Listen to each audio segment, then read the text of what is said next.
Miqtë e mi, mirë se erdhët në Living. Uroj që të keni kaluar një javë fantastike, të keni patur mundësi të realizoni gjitha dëshirat tuaja dhe të keni mundësi të kaloni një fundjavë relaksuese, të këndshme, fundja ashtu siç do ta dëshironi vetë. Unë ju propozoj të startojmë emisionin edhe të kalojmë këto orë të këndshme së bashkut, duke ju falenderuar që na ndiqni javë pas jave. Unë do të startoj emisionin pikërisht me diçka personalisht më duket interesante.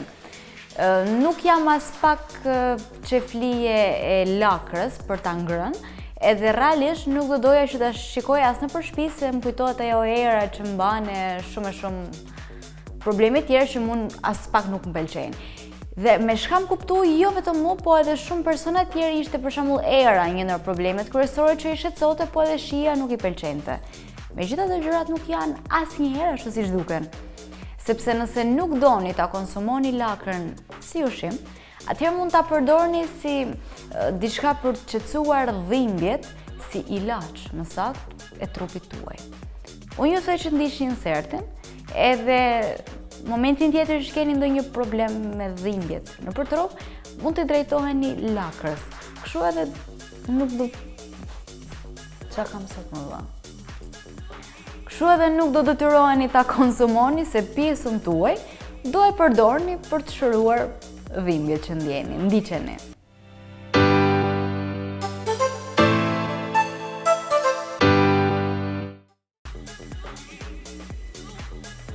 Lakra shqetëson dhimbjet ndryshme të trupit. E dinim që lakra, qoftë ajo e bardhë apo jeshile, është e shëndetshme për të konsumuar. Mirëpo nuk ishim dëgjuar për vetitë e saj vepruese, vetëm duke qenë në kontakt me lëkurën. Në fakt thuhet se shërben si magnet për të nxjerrë sëmundje të ndryshme të trupit. Sigurisht ajo nuk i kuron, por ka aftësinë të jetë qetësuese për dhëmbjen e kokës. Asgjë nuk ju kushton të provoni të vendosni një gjethe lakër në pjesën ku ju dhem koka. Një tjetër efekt thuhet se ka në duart apo këmbë të enjtura për t'i qetësuar. Mënyrë që të veprojë, këshillohet t'i vendosni përreth duarve apo këmbëve të mbështjella me ndihmën e një qese kuzhine dhe t'i lini përgjatë gjithë natës. Lakra do zbusëll dhëmbjen e krahërorit në rast se ju dhem, dhe kjo vlen edhe për pjesën e gjoksit të nënat që kanë fëmijë në gjë. Me gjithë dëshime që mund të keni, nuk kushton asgjë që ta provoni.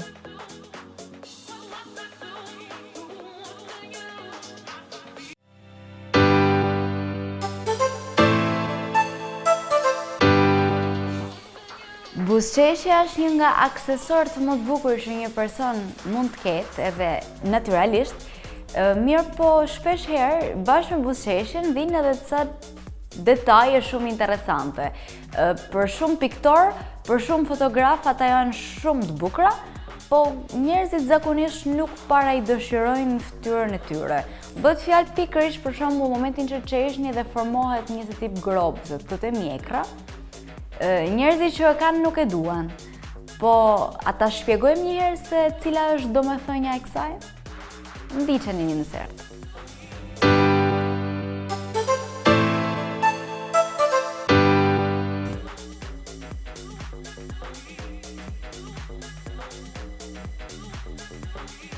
Çfarë kuptimi ka gropsa në mjekër? Të qeshësh dhe të formohen gropsat në faqe është një ndër gjërat më të këndshme që mund t'i ndodhë fytyrës tuaj. Por jo të gjithë e kanë këtë fat. Ato gropsat vogle ju shoqërosin dhe buzëqeshja më e vogël bën që ato të shfaqen menjëherë. Po për gropsën mjekër, andani të njëjtin mendim. Ata që e kanë nuk e pëlqejnë, por tjerët mendojnë se ajo është e përsosur. Yjet të Hollywood si Eminem, Jessica Simpson, Ben Affleck, Adele, Sandra Bullock dhe shumë tjerë kanë gropsën mjekër. Janë mësuar me të dhe nuk janë munduar në asnjë lloj forme ta mshehin. Nëse ju nuk dëshironi që fëmijët tuaj të kenë të njëjtin gjë si ju, nuk keni pse shqetësoheni, pasi kjo gropë që të shfaqet sërish kërkon të kalojnë 5 breza. Njerëzit me këtë gropë bukurie janë vëmendje kërkues dhe janë flirtues të shkëlqyer. Janë më emocional se tjerët dhe kjo është arsyeja pse ata priren të çajnë për çdo gjë, qofshin lotgëzimi, hidhërimi apo ankthi.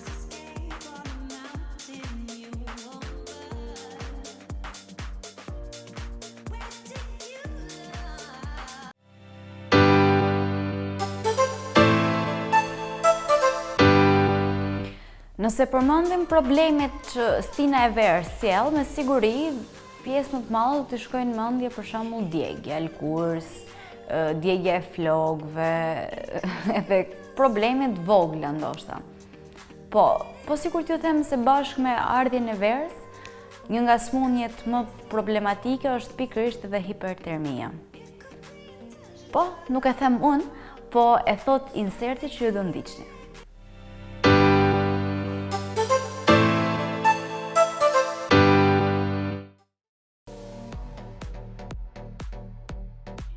Hipertermia një ndër rreziqet më të zakonshme në verë.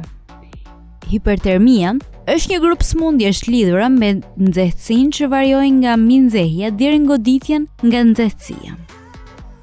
Ato ndodhin kur trupi mbinxehet. Moshat e treta janë më të ndjeshme ndaj hipertermisë, sepse individët me kalimin e viteve humbasin një pjesë të aftësisë së tyre për të përballuar nxehtësinë.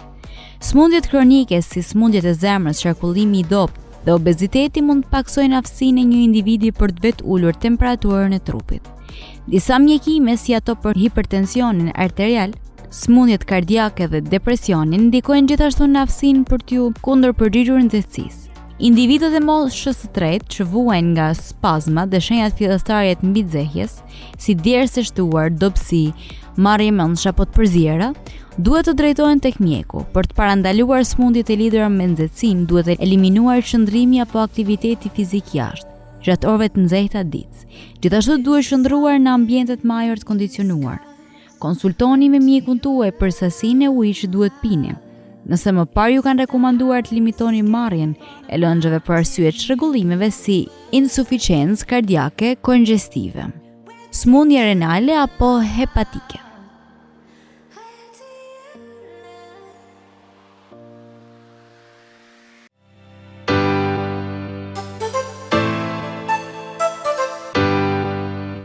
Kur flasim për fast foodet, përveç se na shkon goja lëng, sidomos ne të rinjve, na kujtohen edhe kilogramt, celuliti, që shtojmë nga ato, po sikur t'ju ashtojmë edhe një problem tjetër. Po, fast foodet nuk dëmtojnë thjesht trupin ton, por ato dëmtojnë edhe trurin. Ndiqeni.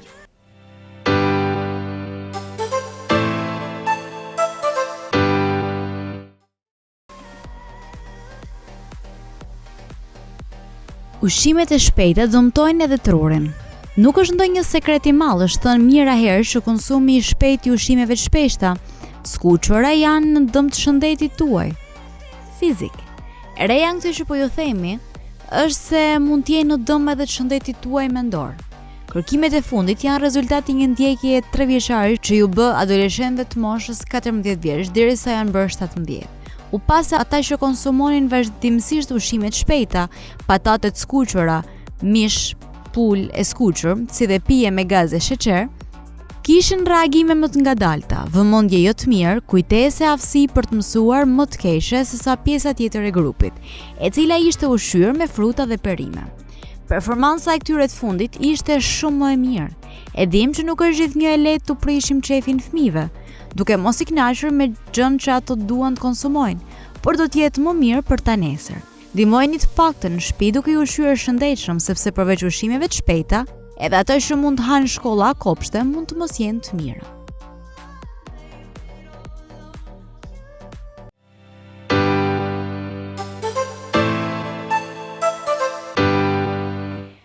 Gjithë kujdesemi për higjienën tonë, gjithë kujdesemi për rrobat që veshim, për këpucë, të ilustrojmë, të mos kemi probleme të paktën paraqitje. Megjithatë, harrojmë shpeshherë bijut.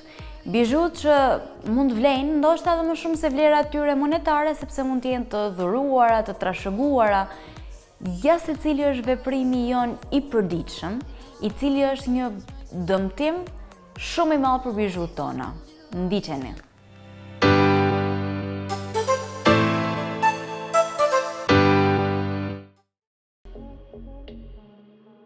Veprimi i përditshëm që prish bijuterit. Rutina kujdesit ndaj lëkurës mund të rezultojë fatale për bijuteritë tuaja. Ashtu si kujdesemi për pamjen, veshje dhe çdo gjë tjetër, dhe bijuteritë kërkojnë një kujdes specifik. Bijuteritë shpesh herë vlejnë më shumë se vlera e tyre monetare, pasi janë të trashëguara, dhurata çmuara, që shndërron në aksesor mjaft dashur për ne. Sa herë që bëni dush, pastroni shtëpinë apo thjesht bijuteritë tuaja janë në kontakt me ujin, ju duhet t'i hiqni. Sado cilësor të jetë materiali, shampot, kimikatët, detergjentët e ndryshëm mund dëmtojnë materialin me kalimin e kohës. Nuk mund të prishni një nas të bukur apo një varësi të veçantë vetëm nga pakujdesia juaj.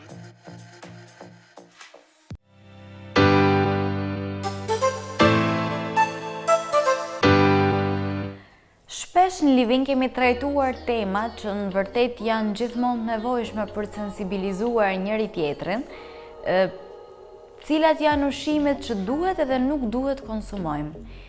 Kemi folur për tipet e gjakut, cilat janë ushqimet që duhet apo s'duhet konsumojmë, për stinën, edhe shumë mundësi tjera për cilat ne kemi folur. Por le ta themi që edhe kafsht kanë ato ushqimet që duhet edhe që nuk duhet konsumojmë. Në këtë rast do flasim pikërisht për qenjt, ndaj të gjithë ju pronarët e qejve, ju ftoj që t'i bëni vesh të katërsh, që t'jeni të kujdesshëm në atë çka ju i jepni qenit tuaj për të ngrënë. Pra jo gjithçka që keni në dorë dhe që është e ngrënshme, duhet ja hidhni edhe atij. Kujdes, ndiqeni.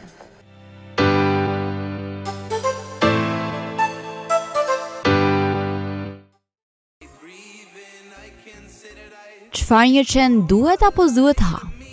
Ushqimet e njerëzve që nuk rrezikojnë kafshët. Mollët, bizelet, kokoshkat, pagjalb dhe krim.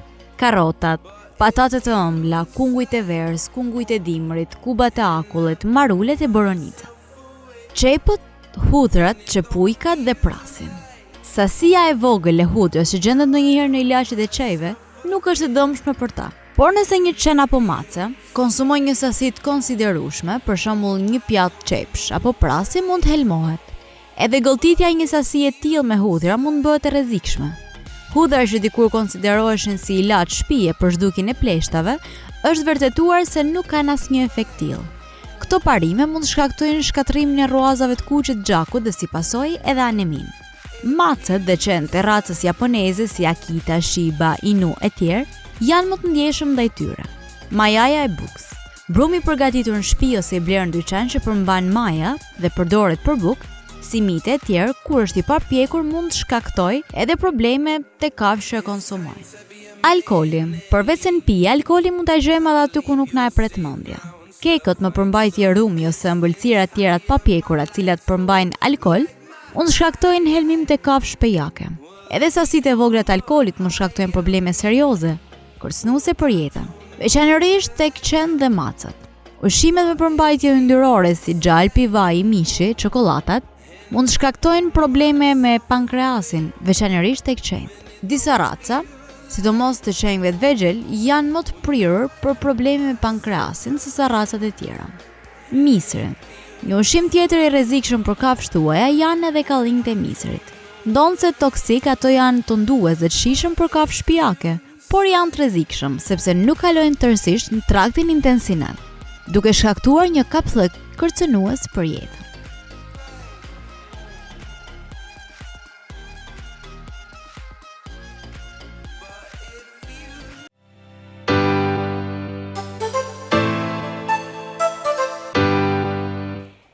Mjalti është gjithmonë shumë e përdorur, edhe si fjalë, po edhe si produkt. Sparit ne bëm komplimenta e ëmbëlsi mjalt, e shumë komplimenta tjerë që vinë si rrjedhoj e fjalës mjalt.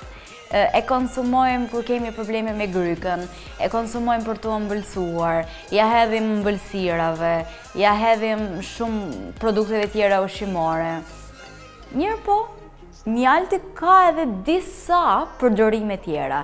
Ne me iku do ndajmë pikërisht benefitet që mjalti i sjell lëkurës sonë. Ndiqete.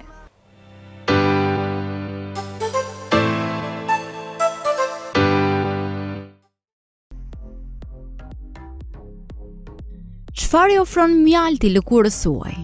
Përfitimet e mjaltit shkojnë përtej ëmbëlsirave dhe gatimeve të ndryshme. Nëse deri më sot mjaltin e keni përdorur vetëm në kuzhinë, keni humbur shumë prej tij. Vetit antibakteriale dhe antiseptike shndërrojnë mjaltin në një produkt ideal për kujdesin ndaj lëkurës. Çelësi është të përdorni mjalt pa përpunuar që nuk është pasterizuar në mënyrë që të ruajë gjitha vetitë e tij çuditbërëse. Trajtoni rrah të errët në sy duke përzierë një lugë mjalt me pak vaj bajame. Mbajeni sa më gjatë jetë e mundur e më pas shpërlajeni fytyrën me ujë të bollshëm. Përzjeni një lugë gjell mjalt pa përpunuar me gjysmë avokado. Të shpërndajeni në mënyrë të barabartë në fytyrë dhe pas 20 minutash shpërlani fytyrën. Lëkura do të jetë më elastike, më e gjallë dhe e freskë.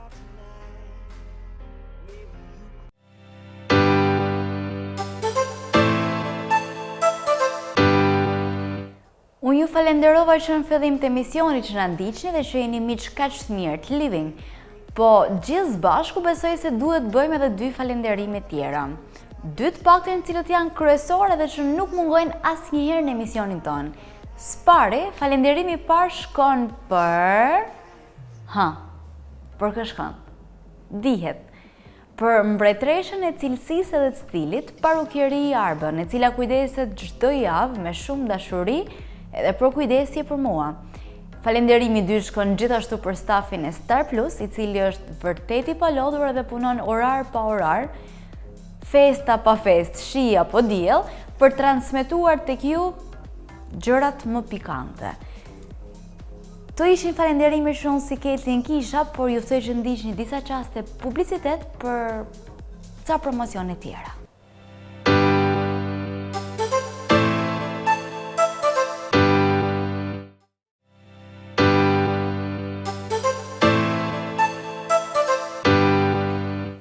Për para fix 10 vitesh, në moshën 7 vjeçare, nisi edhe dashuria ime me televizionin. Edhe nuk diskutohet që një fëmijë 7 vjeçar të prezantoj, ku diun, histori dashuriet apo procesin sportiv, ndaj edhe emisionet e mia nisën pikërisht me fëmijët. Duke u rrit Ketlin, nisën të rriten edhe emisionet. Pas emisionit fëmijëve, startova pikërisht një emision për adoleshent. Ai do jetë një ndër emisionet më parapëlqyer të mit, sepse ndonjëherë mosha adoleshencë është edhe mosha kur njerëzit kanë guxim t'i thonë gjërat hapur, të gabojnë edhe kur janë pjesë e ekraneve, të mos jenë gjithnjë të impostuar. Është pikërisht mosha kur duket sikur do të rregullojnë botën, edhe se nismat e tyre janë aq të rëndësishme. Po në fakt të tilla janë, sepse një shprehje thotë se nëse duam të kemi një shoqëri të shëndetshme, duhet të kemi adoleshent të arsimuar, duhet të kemi adoleshent të rritur mirë, me ide, me krijimtari. Të tillë janë edhe këta adoleshent që do të jenë pjesë e Living. Kur flitet për lifestyle, ne kemi folë për detaje nga më të ndryshme, duke nisur tek dasmat, tek mënyra se si të rinjt apo qytetarët e Shkodrës punojnë, se si festojnë, shumë emisione cilët ju besoj i keni ndjek. Mirë po, flasim edhe për anë negative, po harrojmë të prekim disa plagë të shoqërisë, cilat këta adoleshent nuk i kanë lënë të kalojnë, por kanë prekur pikërisht diçka e cila nuk ekziston as në ligjet e shtetit shqiptar. Edhe është pikërisht bulizimi.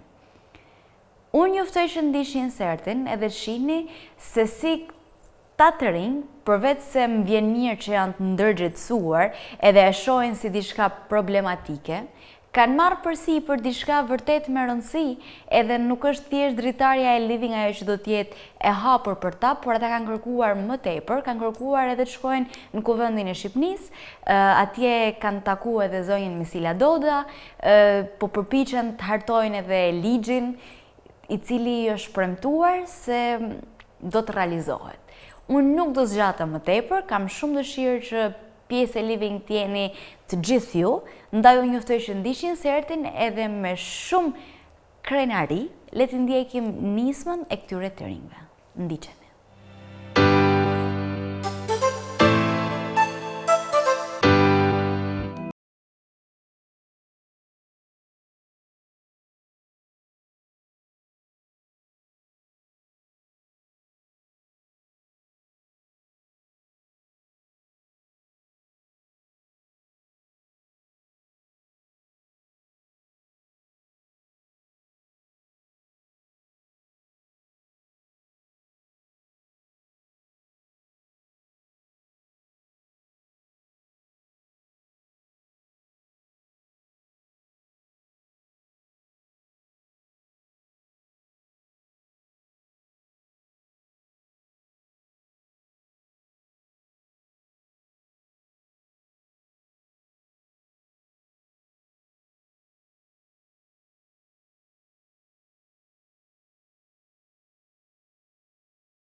Atëherë ka një ditë, si çdo ditë tjetër, kam kanë pushimet e vetorit, edhe kur po priton, kur hy në WhatsApp, në shok të klasë, më ka njës një foto që ishte postu një foto janë një faqe tjetër, ku aty përdoshin atë fjallë banale, në fotën teme. Çfarë ke menduar në atë momente? Atëherë, jam një shumë keq normal, se ka kanë diçka që e besojnë edhe tjerë, se mund t'jem e tillë në jetë reale. Masanera ka filluar t'u largu, po normal që... Për momentin ka kanë në vështirë. A ke pas në një mendim për vetin në atë moment? Në momentin e parë ma du sikur a jam e tillën, dhe me thanë kam fillu shumë pikë pyetje të vetja jeme, edhe po të bëhet që persona që e kanë bëhet gjallë, nuk është se njohin ose kanë najë, sepse rrejti shoqëroria janë shumë i ngushtë, fillon të largohet nëse ne nuk Fillon nuk e perceptojnë as fort si. E për tjerë, çka ke menduar? Për tjerë, kanë fillu dyshimet e para kur e kam pa foton, sepse fillosh atë mendon se kush mund të bëjë të gjallë, dhe unë përderisa nuk ka vënë dikujt, më vite shumë keq pse më bën mua. Edhe këtë ka ba me mumi shumë keq. Në të momente që ki pa foton, cila ka kënë gjoja parë që të ka ardhë me ba? Kam shkrujt faqes, edhe më janë kthy me fjalë banale, do të thonë prap, po ata persona që e kanë bërë këtë gjë kanë kërkuar dhe lek për na heq foton, edhe si përfonim nuk e kanë heq. Po tesh jam bërë. Okej. A i ke tregu dikuj në të momente, prindve, mësuesve ose një personi të tashë? Shoqënar, sepse faqja ka pas follow në Instagram, do të thonë, ka pas një shumë persona që i kisha unë, edhe për aty kanë marrë do të thonë nga shoqëria, ja se jam kanë dhe një prind ose mësuese. Që të ka shty për mas mi thanë? A ka pas diçka që ka frenu për mi thanë prindve? Prindve, se ata më njënë shumë keq se asnjë prind nuk për me po fëmijën e tij në gjendje, do të thonë edhe me thirr të banalizu fëmijën e tyre, se çdo prind e dat fëmijën sa më të mirë, edhe kjo gjë nuk kam dashur një bëmë një keq. Pra kanë të çon më shaq. Që do të doshe mi thanë personave që kanë bërë këtë gjë? Do doshe mi thanë që para se me bërë këtë gjëra do të përrevenosi herë vetin pozicionin e atij personi që janë të ha, nësa me bërë këtë tjerë. Sepse ata nuk e menojnë se si më ndihem, ata menojnë se është një gjallë shumë që sharake, dhe me njën shumë një ata me vetin, po nuk e kuptojnë se sa në menojnë. Faleminderit shumë për këtë intervistë dhe për kërcimin për në shprehjen e tuaja. Përshëndetje. Si? Mirë. A mundesh me më shpjegu pak se çka ka ndodhur? Cila ka qenë ngjarja që të ka bërë një keq lidhje me këtë fenomenin e shpërndarjes fotove? Ka qenë një ditë normale, në natë, nëse është normale, edhe thjesht e kam parë që fotot e mia ishin shpërndarje të sociale. Çfarë tip fotosh ishin shpërndarë? Me shkrimë apo foto? Foto të mia, foto të rrjeteve sociale që unë kam shpërndarë, edhe shkrimë që prekun gjendjen shëndetësore më shumë. Do të thonë diçka që ka prek mënyrën se si ti njihesh fizikisht. Si ke reaguar në ato momente? Në moment parë ishte si nuk ka se unë njëva shumë mirë, e mora si, ta po kalojnë, por të bëllë momentet e një sisteme, të lodha dhe të një keqa, të myllë dhe dhejtë. E në ato momente, a e nive nevojën për me folë me dikëm? Për atë që kishte kam nevojën edhe kam bërë këtë gjë, kam folë me familjarë të shoqërinë teme, bëjë se edhe psikolog. Si ka reaguar familja jote kur ka marrë vesh këtë gjë? Normal që ka reaguar shumë keq, janë një keq se kanë lujt me disa gjëra që nuk është dash me lujt. Edhe janë të në pranë në të momentet. Që të doshe me i thajnë personave që të kanë bërë këtë gjë, që të kanë bërë një keq në këtë aspekt? Ato më të më keni natë ose më të keni në buzin a i meje, por kurse si nuk isha dashur me lutë në gjenjen fizike dhe shëndetësore që më të keni vetëm më për personat tjera, më të me çdo gjë për jo me këtë razon. A ndihmë ndonjëherë nevojën për me një farë mënyrë të mi bë me përvu dhe ata atë që ki përvu ti? Po, kisha dashur ata me kuptu se si jam një. Që mi vonë në vendin tanë. A mendon se një gjë e tillë do t'i kishte dhënë mesazhin e duhur? Në se edhe po edhe jo. A më shpejt shpjegu të dyja? Po, në rastin e parë se ata kishin arritur me kuptu, se në rastin një mendoj se në fundit ashtë më mirë me ne i dorë për këtyre gjëra, dhe ata mos e kishin bërë hiç, kishin bërë edhe më mirë. Kështu që ul edhe rrezikun që tjetri mu një keq, domethënë. Edhe disa herë në një jetë që kur njihena keq për gjëra të caktuara, mi bëmi provu të tjerë do të na bëte më një dy fish keq. Me kanë se dina se cila është njësia që na shkakton atë momente. Unë të falenderoj shumë për këtë dëshmi. Përshëndetje. A mundesh me më shpjegu pak, me përshkru në cilën situatë i gjen në lidhje me fotografiat që po shpërndahen në internet? Po, atëherë ishte thjesht një foto, megjithatë më ka shumë keq te unë, edhe ishte një natë krisi tjera, kur një përfliqë me shoqërinë në një grup në WhatsApp, edhe po ik mas këtë foton e nisit të grupit, edhe unë bone domethënë e vedishme që ishte hell një foto. Edhe pastaj pa dokumente, disa like që ishin ba. Fotoja nuk është se ishte foto personalisht e jemja, por ishte një imazh më përshtatet më pak a shumë. Ishte shumë i deformuar, edhe kjo ishte arsyeja që poshtë, domethënë unë lidha keq, pa pas një foto mjaft egzageruese në disa pjesë. Edhe me shkrimi ishte me fjalë fyse, fjalë banale të përdorura. Ndërsa dokumentet më kanë vrarë më shumë sepse ishin për shkollës tonë. Këta persona që rrumbi çdo ditë me të ose që i shaq ose që i përshëndesin ose që dojnë një farë mënyre me këna forteje. Edhe pastaj unë për kësaj fotos jam prej shumë me disa persona që kam ndajë afër me ta. Megjithatë ata kanë kërkuar falje më vonë, por momenti por ishte shumë i keq. Unë i ve keq. Çfarë përjetove në ata momente? Më duk sikur nuk do të kërkosh, isha njëri më kot që mund të ekzistosha, edhe fillova të qarë në atë moment. Megjithatë, më vonë pushova, sepse ishin shoqet e mia më të afërta që kam edhe tash, që më kanë mbështetur çdo gjë, edhe kanë vënë mundi sikur unë jam domethënë mirë që kam kanë pa ndryshime, edhe jo ashtu deformuar si në foto, por një njeri krejt normal edhe që mund të vazhdu jetën si më përpara. Masanej kaloj të situatë, edhe pse jam një keq fillim atëherë fillova me marr vendin, do të marr vendin më shumë të pas dashni për tjerëve, fillova mundi më mirë edhe si fillim. Okej. Si kanë, a ki përveç miqve tuaj, a ki pas mundësi me fol pak edhe me familjen tënde lidhje me këtë që kanë? Familja jame nuk din që unë përdor rrjetet sociale, edhe din që përdor më shumë Instagramin, Snapchat e tjerë, por nuk është se din gjë për këtë foto, sepse unë vetë nuk kam qejf me bot malle, ose nuk kam qejf që mu hap shumë, sepse gjithmonë print banë marak për fëmijët e tyne. Edhe të them se banë marak për fëmijët e tyne, ka stresën punë, gjëja e parë, edhe nuk është se kam qejf të thonë që mu përhap ata ose ata më një shqetësum për faktin se si mund njëmë edhe unë, sepse përderisa kam dalë manë vetë me zgjidh, me shoqni, me shoqet e mia, përderisa kja kalaj, punë 2-3 ditë shkote. Atëherë nuk mendoj që unë e nevojshme që printe një me ditë foto. Si e zgjidhe këtë situatë?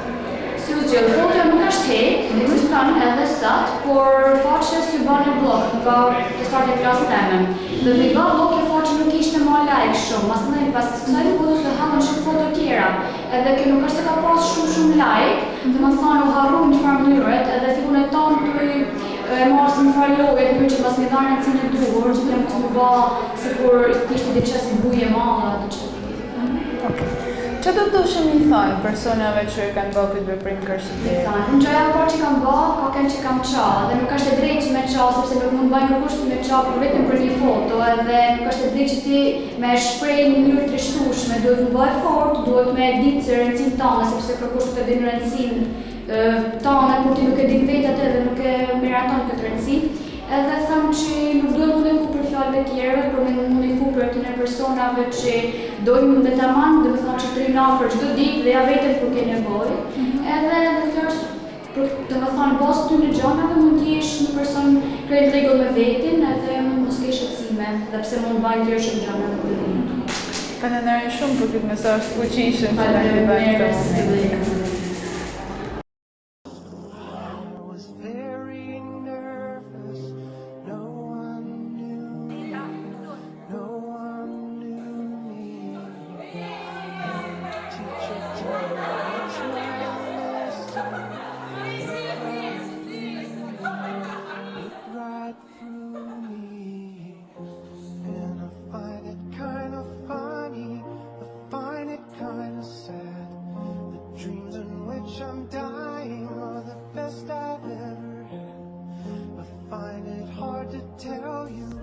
Miqtë e mi, siç e shihni, nuk jemi më në studion e Living, jemi në një tjetër ambient, goxha intelektual, sepse ndodhemi pikërisht në një bibliotekë. Është vërtet kënaqësi drejtosh një emision si stili i Living, ku flet për stilin e jetesë dhe për shumë probleme, po edhe dëfrime që jeta mund të ketë. Megjithatë, kur bëhet fjalë për emisionet që i dedikohen të rinjve, për mua si Keltin është edhe më kënaqësi. Aq më tepër kur nuk flitet vetëm për pjesën dëfryese të tyre, por edhe kur marrin nisma shumë interesante me mesazhe goxha të forta, edhe e bukur është shpesh ato kujtohen për disa detaje që shoqëria i lë goxha në hije. Jam pikërisht këtu me nxënësit e shkollës Pjetër Mërshkalla, po edhe me psikologën e tyre. Unë do i lë dorë të lirë sepse janë vërtet përgatitur, e kanë marrë me shumë dëshirë këtë që po bëjnë. E kanë quar edhe më larg se sa thjesht dritarja e televizionit ton, kështu që unë nuk e di cili do filloj. Unë jam Megi dhe nuk jam psikologja shkollës, por jam mësuesja e psikologjisë që fal bashkëpunimit me përsëri Xhanetën jam bërë dhe pjesë e kësaj iniciative. Përpara se me shpjegu atë që kanë bërë nxënësit në lidhje me këtë fenomen, dosha me shpjegu pak se çfarë do të thotë fjala bulizëm, edhe se si shfaqet ky fenomen në shoqëritë europiane dhe në shoqërinë tonë. Bulizmi është një fenomen që lidhet me çdo tentativë për të ulë dinjitetin e një personit, zakonisht në kontekstet shkollore, ku shfaqet edhe më shumë edhe është ambienti ku vehet re më shumë zhvillimi i këtij fenomeni. Çdo tentativë për me vënë dukje, për me tallë ose për me bë mundi keq një person në një kontekst të caktuar, quhet një akt bulizmit dhe shfaqet në forma të ndryshme, duke u nisë që nga dhuna verbale, nga dhuna fizike dhe nga mesazhet në rrjetet sociale. Nuk do të dosha mu zgjat shumë lidhje me këtë fenomen, sepse mendoj që pjesa praktike e bëme për nxënësve flet më shumë se çdo gjë që mund thosha unë. Kështu që po i la fjalën edhe dy nxënësve për më shpjegu cila ka qenë iniciativa tyne dhe në bashkëpunim me shkollën e Pjetër Mërshkalla për me luftu në një farë mënyrë këtë fenomen. Atëherë gjithçka filloi si një projekt nërlanor, edhe kur Xhaneta na tha për me gjetë një temë, ne vendosëm direkt që tema të ishte bulizmi, sepse bulizmi ishte një term që po prekte, ose një akt që po prekte jo vetëm shkollën, po edhe klasën tonë, ne veshim re këtë gjë për ditë, sidomos tek bulizmi kibernetik, pra cënimi i privatësisë me anë të rrjeteve sociale. Dhe menduam që të bëjmë një tip sensibilizimit në shkollën tonë, ku zhvilluam edhe disa anketa me nxënësat e shkollës dhe morëm edhe dhëna në lidhje me këtë se sa ato njihen të kërcënuar ose sa ato njihen të fym nga shokët e tyre ose nga disa persona të cilët e quajnë veten disi më parësor në lidhje me tjerët. Kështu që vendosëm që këtë ishte një tip mbështetjet edhe për shokët e klasës tonë, cilët ndoshta ishin edhe viktima vetë, edhe për me mbështet disi adoleshentat edhe bashkëmoshatarët tonë në qytet. Unë ju përgëzoj për nismën, se jo më kot thue se nëse duam të kemi një shoqëri të shëndetshme nesër, duhet të kemi të rinj me virtyte edhe me dinjitet, ndaj unë ja kaloj Andreasit mikrofonin. Nisma, përveç të shkollore, menduam që për me marrë një shkallë më të lartë, edhe kështu komunikuam me një sër deputetësh për me kërku mbështetjen e tyre.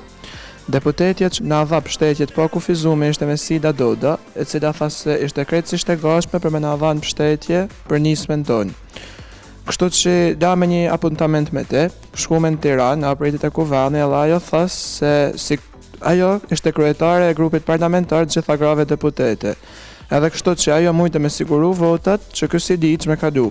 Por problemi ishte që në fillim që me u hartu Sidiq, edhe për me u hartu Sidiq, asas ne normalisht, as deputetet tjerë nuk ishin gjanje me hartu, kështu që ajo ka fillu me nërtu një plan punit, ku një kalendar punit me shumë takime, draftin me zjarë masanajna për para komisionit ligjeve. Mas që u takume me te, ajo ishte te për optimiste se kjo gja mujte për me u ba, edhe na premtoj se ka me shku me taku kryetarin e Kuvanit, i cili ishte edhe kryetari një organizatet për mbrojtjen e fëmijëve. Edhe kryetari i Kuvanit i kishte dhamë shtetin e tij të pa kufizu me Sila Doc, edhe bashkë me te ne po punojmë për këtë projekt.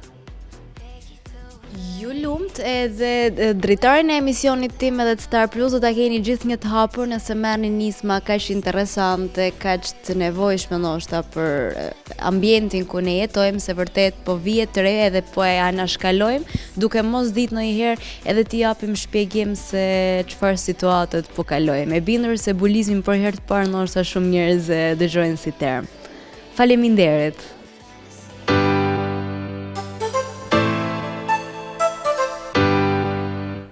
Rikthehemi në studio, duke i përgëzuar këta të rinj për nismën, por edhe për aftësitë e tyre edhe në të aktruar, edhe në ndellin e tyre në krijimtarinë që ata kanë. Unë ju them se këtu erdhi edhe fundi i Living. Duke shpresuar ta keni pëlqyer, duke shpresuar të na keni ndjekur, unë ju ftoj që të shihemi javës tjetër nga Unë Ketlen. Natën e mirë.